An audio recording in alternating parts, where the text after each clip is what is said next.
हाथ जोड़ के मैं सभी को प्रणाम करता हूँ भाई।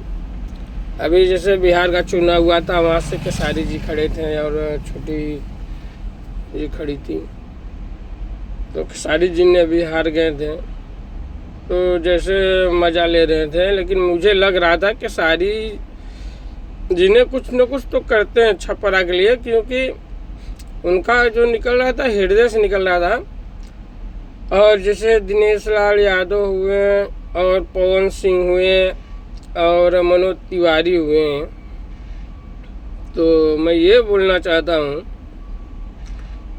कि जैसे मज़ा ले रहे थे सब भाई। आप देखिए, अपना अपना सत्ता सब ये करता है, कोई भी हुआ प्रत्याशी। तो दिनेश लाल यादव भी हार चुके थे, मनोज तिवारी भी हारे थे, और पवन सिंह जो बोलते हैं गरज के, ये बताइए आप, पवन सिंह की पहली बीवी छोड़ें, दूसरी बीवी भी, अभी तीसरा में क्या चल रहा है वो अपने को नहीं पता है। आप ये बताइए कि जो देश सेवा करने के लिए आते हैं, तो आप ये बताइए कि जब वो अपने पत्नी को नहीं संभाल पा रहे हैं, तो आप ये बताइए कि देश को कैसे संभालेंगे। हमारी बात सुनिए, जब अपने बीवी को कोई नहीं मतलब संभाल पा रहा है, इतने बड़े आदमी होके, तो जनता को कैसे संभालेगा। हमको तो भाई कुछ भी समझ में ही नहीं आता है। कोई सनातन के धर्म पे लड़ रहा है, कोई हिंदू राष्ट्र के धर्म पर लड़ रहा है, कोई आरक्षण पर लड़ रहा है, कोई बाबा साहब अम्बेडकर के नाम पर लड़ रहा है। तो हम तो समझ में नहीं आ रहा है होने वाला क्या है। मैं यही बोलना चाहता हूँ कि भाई झगड़ा जो आपस में कर रहे हैं और बाकी जो बोलते हैं ये वो दुनिया का, मैं तो ये बोलता हूँ, जो हिंदू राष्ट्र आप बनाना चाहते हैं, हिंदू राष्ट्र तुरंत बना दो, या नहीं तो भाई पहले जो अपना था हिंदू राष्ट्र, हिंदू धर्म था अपना, हिंदू धर्म तो अपना है ही है।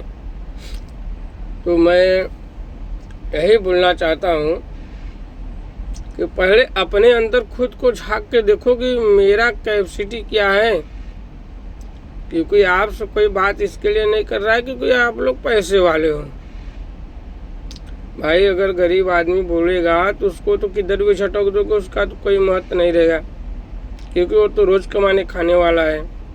मैं मनोहर पाल ड्राइवर हूँ और सब तो लड़ रहे हैं, पर हम लोग ड्राइवरों के लिए भाई इतना तकलीफ़ है। हम लोग रोड पे चलते हैं और यहाँ से माल वहाँ ले जाते हैं, बम्बई हुआ, दिल्ली हुआ, कलकत्ता हुआ, किधर भी हम लोग जाते हैं, ऑल इंडिया में हम लोग भी देश के अंदर सेवा करते हैं।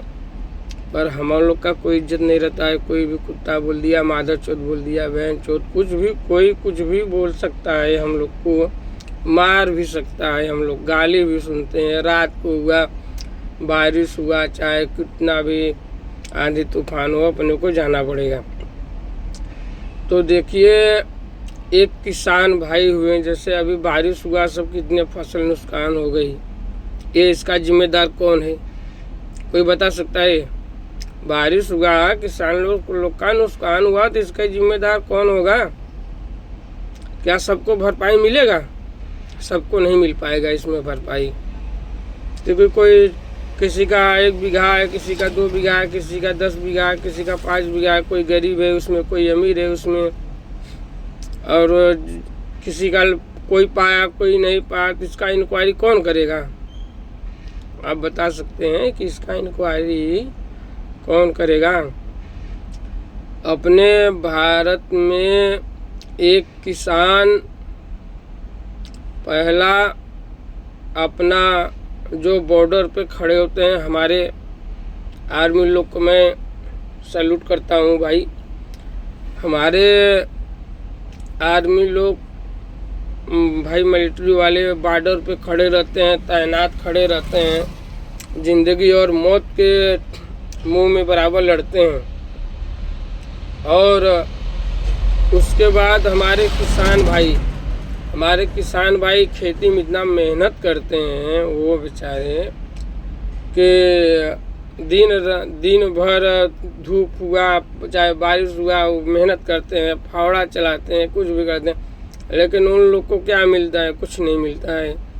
और जो ड्राइवर होते हैं, ड्राइवर दिन रात मेहनत करके यहाँ से वहाँ सामान पहुँचाते हैं, पानी पहुँचाते हैं, दूध पहुँचाते हैं, खाने को पहुँचाते हैं, पर इज्जत नहीं है। एक किसान, ड्राइवर और आर्मी, 3 चीज़ देश सेवा करने हैं, और इज्जत नहीं है ड्राइवर भाई का, ना तो किसान का भी है।